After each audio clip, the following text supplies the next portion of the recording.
right, we're going to take a live look now at the state capitol, where lawmakers expected to have a late night tonight. They are looking at a gun bill up for discussion. So this bill aims to ban the sale and manufacturing of some semi-automatic weapons. It's in committee today, and dozens of people packed into the Capitol today to voice their opinions about it. Denver 7's Brandon Richard live outside the Capitol. So Brandon, this was one of the first bills introduced in the Senate this legislative session, signaling that gun control remains top of mind.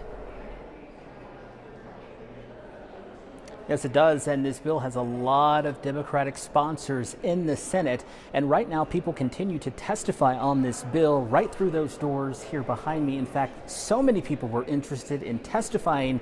Many of them had to be placed in an overflow room in another part of the Capitol just because the committee hearing room wasn't big enough to accommodate that large crowd. On the surface, Peggy Sue Andre doesn't appear to have a lot in common with most gun rights advocates. I'm a trans gal.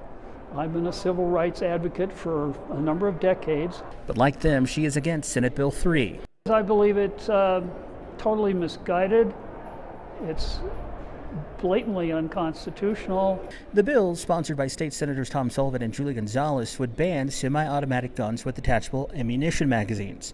Opponents call it the most extreme anti-gun bill they've seen introduced in Colorado. It's attempting to backdoor outlaw the possession of most lawfully owned and lawfully purposed weapons. On the other side of the debate, people like Alexander, a former East High School student who is among dozens of people who signed up to testify in support of the bill. It is an obligation for us to have our voices heard on an issue that affects us more to a greater degree than other age demographics. Right now, anything above a 15-round magazine in Colorado is illegal, but supporters of SB 3 say those weapons are still too accessible. Because as long as we have weapons being circulated in Colorado that can still receive these magazines, everyone is at risk. Gun rights advocates hope to keep the bill from passing, but with a lot of co-sponsors in the Senate, they may face an uphill battle, a battle that could make its way from the Capitol to a courtroom.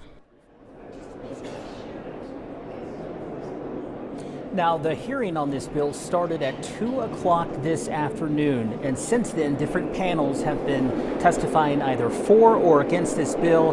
The chairman says he expects this to last for several more hours, possibly not ending until around 11 o'clock tonight.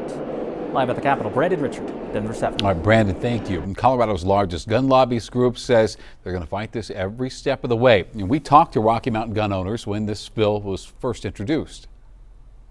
They're going to take the lipstick, put it on the pig that is the assault weapons ban, try to convince people it's something different, when in reality it's even more extreme than the last two times, the last two go-arounds with this measure. The state passed gun laws last year that were immediately met with lawsuits from Rocky Mountain gun owners. Judges ultimately ruled with the state in each case, allowing those laws to take effect.